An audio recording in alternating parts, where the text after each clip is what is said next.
Alright, hello, and welcome to Camel Finance. I'm your boy Camel, and today I'm going to be talking about ZCash. So, if you've been watching this channel before, if you're familiar with this channel, you'll know that I'm not a Bitcoin maximalist. I'm not tribal about anything. I believe in logic and common sense. I don't think there's any need to be us versus them in any area of life. However, I tend to be as close to a maximalist for Bitcoin as possible without actually being tribal about it. The reason for this is because Bitcoin is a lot of things to a lot of people, right? But to me, Bitcoin is the closest chance that humanity has at freedom. Without Bitcoin and without physical gold, physical Bitcoin, I don't see humanity having any chance at escaping CBDCs, digital IDs, and that sort of thing that are being rolled out across the planet. However, when I see a project such as this, such as ZCash, it's been pointed out to me that ZCash is actually quite similar to Bitcoin. Now, this is not me saying that you should go and buy ZCash. This is just me simply having been on a learning journey over the past couple of weeks. I have put together a presentation to share with you on ZCash, and I have the pros, the cons, my thoughts, and if you have any thoughts, if you spot anything that's wrong with this presentation, if you find any errors in anything I say, please do let me know down below. But I think I'm going to add a small amount of ZCash to my portfolio. I currently do not hold any altcoins. I currently only have XRP, and I'm looking to add Ethereum as we approach Bitcoin cycle low in the second week of November. But the only thing I actually hold for the long term is Bitcoin. It's the only coin I actually believe in. However, I am thinking of adding ZCash in, and today I'm going to explain to you exactly why this is the case. ZCash was created by Zuko Wilcox. Now, if you've been in the crypto space for a while, you'll know who this guy is. He's quite decorated in the space. He's worked on the very first attempts at having a digital cash, a cryptocurrency, so to speak. He has worked alongside Vitalik Buterin, the co-founder of Ethereum. He's been in the space for a very long time. He's a very brilliant man, a genius, if you will. A little bit about ZCash before we get into this. So it's got a market cap of just $800 million. Not very big at all. It has a 15.5 million circulating supply and a total hard cap supply of 21 million coins. So this is quite similar to Bitcoin. Bitcoin currently has 19.1 million coins in circulation of a total of 21 million. The price of ZEC is currently around 86% down from its all-time high, and it looks to be forming a base and following the Bitcoin chart. Therefore, it's quite possibly at the lows, and I'll get to the charts later on. The coin is based on Bitcoin source code. It's not dissimilar from Bitcoin in many ways, however, it has been modified significantly. Its main focus is on privacy and anonymity, something that we'll get into in just a second. It currently uses proof of work, was originally SHA-256, the same as Bitcoin, but has since moved to Equihash. So the main use case of ZCash was, it was designed not to be too far apart from Bitcoin. It was designed to be fairly similar to Bitcoin. However, it does beat Bitcoin in terms of privacy and anonymity. Contrary to the common misunderstanding, the majority of cryptocurrencies on the market, including Bitcoin, are not anonymous, but rather they're pseudonymous. While they do not explicitly reveal the identities of their users, each user has to have their own public address or addresses, which can be traced back to them via methods of data science and blockchain forensics. ZCash transactions, on the other hand, still have to relay via a public blockchain, but unlike the pseudonymous cryptocurrencies, ZEC transactions by default do not reveal the sending and receiving addresses or the amount being sent. There is an option, however, to reveal this data for the purposes of auditing or regulatory compliance. ZCash was first released on October 28, 2016, and it was originally based on Bitcoin's codebase. So ZEC transactions can be sent in two ways. They can be sent transparent and shielded. A transparent transaction works in about the same way as Bitcoin. They're sent between a public address and they're recorded on an immutable, so it cannot be changed, public ledger, the blockchain. All essential information about these transactions is available online for anyone to see, including the sending amount, the receiving amount, the sending address, the receiving address, and how much is in the wallets that are being used in the transaction. I should add here that it's quite important to have this level of traceability. It's quite important to have these details, because without them, then how do you solve the double spend problem? How do you ensure that when somebody sends a coin over the blockchain, how do you ensure that there hasn't been a copy and paste? Obviously, if somebody moves money from one place to another in a transaction, it's important for the original sender not to still have the money. It's important not to be able to replicate and create money out of thin air. So part of this is having these transactions public on an immutable ledger like the blockchain. Where ZCash comes into its own is it has an option to produce shielded ZEC transactions. So this, on the other hand, leverages the technology of zero-knowledge, succinct, non-interactive arguments of knowledge, or ZK snarks, in order to enable completely anonymous transactions to be sent over a public immutable blockchain. The fact that this transaction has happened is recorded on the ledger, but the sending and receiving addresses and the amount sent is not revealed to the public. So ZCash have figured out how to send the money over the network without revealing any of the details that Bitcoin does. They can still prove that this data has not been copy and pasted. They can still prove that the coins have not been duplicated or replicated and have indeed left one wallet to go to another, but without having any public information available to prying eyes. So this allows ZCash to offer its users the right to privacy while still enjoying the advantages of a decentralized, permissionless digital currency. All in all, sounds quite good, right?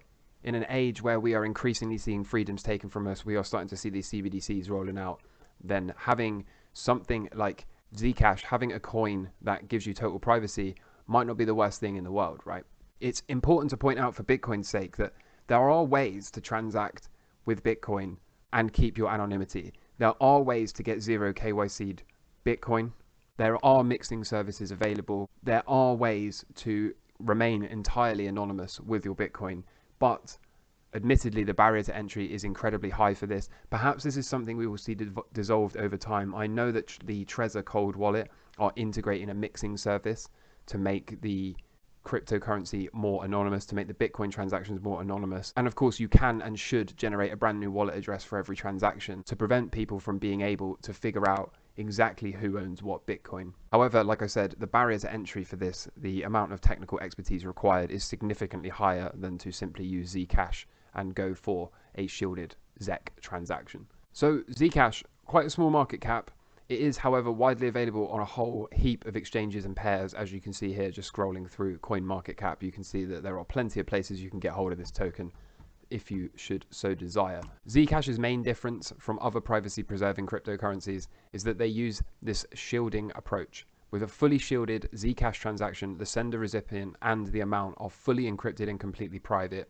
Please note that fully transparent Zcash transactions, similar to Bitcoin in the sender, receiver, and amount are visible on the public blockchain, are also available. Shielded transactions help preserve financial privacy by making it more difficult to link transactions. If you want to dive in on your own time, you can dive in here. Other projects such as Monero use ring signatures to obscure the sender and recipient. Monero's use of bulletproofs hides the transaction amount but not the transaction graph, and the latter relies instead on the ring signatures and mix-ins. Advanced forensics and analytic companies claim to be able to trace these types of transactions. Zcash's use of Groth 16 proofs hides both the transaction amount and the transaction graph. Zcash builds on the existing work from the Bitcoin core team to enable privacy-preserving transaction data. And I should point out here, in Bitcoin's defense, that things like Taproot, TapScript, and Schnorr signatures also improve the privacy of Bitcoin, and I expect Bitcoin's privacy to only increase over time. Using zero-knowledge proofs, it also includes some non-privacy changes to Bitcoin, including its proof-of-work algorithm. Think about this as an example. If you want to prove that you're old enough to drink alcohol, you generally have to show your ID card, which reveals a lot of information about you beyond just your age. Your ID card can reveal your address, your face, your height. All of that has nothing to do with your age. A zero-knowledge proof could let you prove that you are old enough to enjoy a cold beer, and only that. The Zcash hash rate is increasing over time. However, this is where my first concern, because I wouldn't say concern, let's just say nothing is without risks, okay? But it's important to point out that for any investment, there are risks. And as a trader, as an investor, you must learn to make sure you understand all the risks before going ahead and making any purchases. My first concern with this coin, because all of it up to this point sounds very good, but my first concern with this coin is that the hash rate, although it is going up, although it is increasing over time, it's actually quite low, okay? The cost to attack this chain for 1 hour is only around $9,675 for Zcash. So comparatively for Bitcoin, where it's close to $750,000 per hour to attack this coin, is very, very cheap. And you can see here, the hash rate for Zcash is very low. We're in the gigahash, the low gigahash territory. And then, as you can see, petahashes, terahashes. You know, Bitcoin is orders and orders and orders of magnitude more secure than ZCash. So it's important to point out that, first of all, if somebody really wanted to, if somebody was motivated to attack this chain, it would be significantly easier than many other blockchains. Something else that concerns me is that Zuko is advocating ZCash should move to proof of stake. Now, this is open for debate, and we could talk about this all day. The arguments that Zuko makes is that it's better for the environment, and that's the least important to him. That's obviously the one you're going to be familiar with.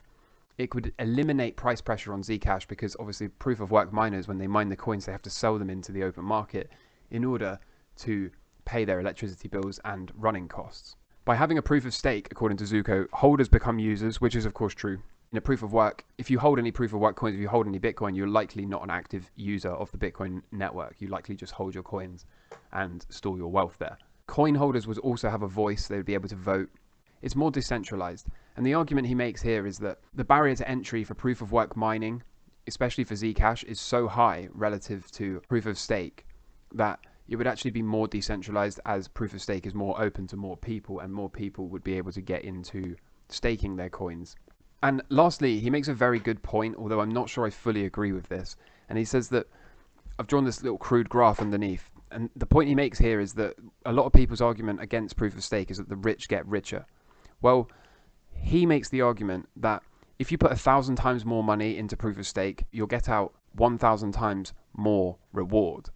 But in proof of work mining, he makes the argument that if you put in 1,000 times more money, you'll get out more than 1,000 times more reward, which, to be fair, is kind of true. However, I think this is my biggest concern, because whilst you can easily make proof of stake sound attractive, and he does in this video here, which I would encourage you to go and read, Motivations for Proof of Stake by Zuko.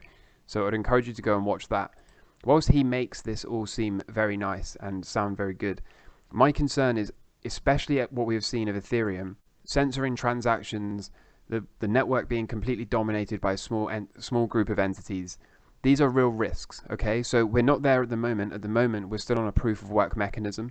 But for me, having seen what has happened over on the Ethereum chain and it's switched to proof of stake, this is a concern and a risk to me. All the while we are on proof of work, which we currently are, I'm not concerned about this. But if we were to start to switch to proof of stake, I would be somewhat hesitant to think about continuing to hold this coin. In the interest of full disclosure, it's also important to point out that it's too early to really make a judgment for Ethereum, although the early signs do not look good. The early signs do not look good. See yesterday's video or the day before when I was talking about the number of OFAC compliant blocks increasing, if you don't know what I'm talking about. A further risk to this coin is that crypto exchanges are talking about delisting privacy coins, and I've been seeing this come up over and over and over again.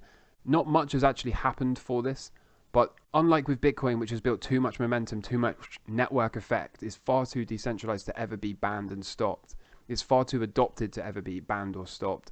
ZCash is still quite nascent. It's still quite small in terms of market cap. There's still not a large amount of hash rate behind it. So banning this coin from main exchanges could well be quite a problem for ZCash. There has been plenty of news. However, it's important to point out that not much of it has come to fruition. Okay, there are still plenty of exchanges that you can get this privacy coin from. And from my perspective, if they really want to take this down, then getting someone putting it on a cold wallet is probably not the worst idea in the world. As I said, Motivations for Proof of Stake by Zuko, I'd recommend you go and watch that. He does quite a good job at making it sound good. But for now, we're still on proof of work, so happy days. Here is another video by Up Only, where Zuko talks about this and the privacy things and Bitcoin being a failure in his eyes. I would also encourage you to go and watch that. I disagree with a lot of what he says, but he does have some very, very good points. And so with all that said, let's get into the charts, because when I started to see the charts, I couldn't help but become even more attracted to this coin. Okay, so although I have pointed out there are risks, okay, there are risks of regulation, there are risks that the hash rate is quite low and it could be susceptible to attacks. There are also risks that in the near future we could see a repeat blunder like we have seen on the Ethereum blockchain as it switches to proof of stake. These are only risks, these are not guarantees, okay? And conversely to that, we do have something that is quite similar to Bitcoin but has superior privacy. So is this something that I would be interested in adding to a cold wallet and tucking away for a while? Yeah, quite possibly, particularly when we talk about the charts. If you're familiar with this channel, you'll know that I'm expecting a cycle low for Bitcoin to form around the second week of November, the end of the first week perhaps. And then I think we're going to start a upside move and quite possibly be entertaining the end of the bear market. When you overlay Bitcoin's chart, which is here in orange, to the ZCash chart, you can see that these are one and the same. So I think it's a fair enough argument to make that if Bitcoin really is going to form a cycle low around the 7th to the 11th of November and then start an upside rally, that ZCash is likely going to do the same thing. So I think by sheer dumb luck, I have ended up stumbling into this coin, or I should say being put on to this coin, right as we are likely going to be exiting a bear market for it. So this is going on the watch list for me. This is going on the watch list into the crypto here. I will be covering this from time to time. This is not me shilling this coin. Please go and do your own research. Do not copy my trades. Do not assume I'm telling you to buy this coin. None of that. Okay, this is just, I'm just documenting how I see things. I have not really, I only actively trade a handful of altcoins. I never hold them. I've been very vocal about this ever since the inception of the channel. But since this coin is quite similar to Bitcoin, so similar to Bitcoin, it simply has increased privacy. It's also only about $52 at the moment per coin. This is something that you could accumulate a few of or a handful of, and just back to all-time highs is around 700% return. Not saying it will get there, I have no idea, but the risk reward for this coin seems very, very handsome to me at these levels. Do not buy this coin because I made this video. Go and do your own due diligence. Watch all the episodes with Zuko. Go and do your own research. If you see any mistakes I've made, throw it down in the comments. If you have anything to contribute, throw it down in the comments. I'd love to hear your opinion. But for me, this is going to be a sub 5% exposure for my total crypto portfolio, and I'm going to tuck it away on a cold wallet and then see what happens. So I will continue to update on this. I do want to say I am in no way, shape or form going to be adding more altcoins. I have absolutely no interest in altcoins. I know a lot of you are big fans of ADA, Cardano. I know that. You do you, okay? This is just not what I do. I'm not going to go and become an altcoin shilling channel. You're probably never going to see another altcoin from me held long term. So don't get it twisted. I'm still as close to a Bitcoin maxi as can be without being tribal about it. Bitcoin is freedom, but I like the idea that perhaps if I needed to transact as privately as possible for whatever reason, then ZCash could well be the way to do it. Okay, so anyway, that's the presentation. I've added it to the watch list. You'll see if I decide to actually start taking longs or buying this and tucking this away, I will update in the future. As of now, I hold 0 ZCash. So full disclosure, I currently hold 0 of this coin, but am I thinking about adding into it as we get a reaction out of the cycle low for Bitcoin in the second week of November? Yes, quite possibly.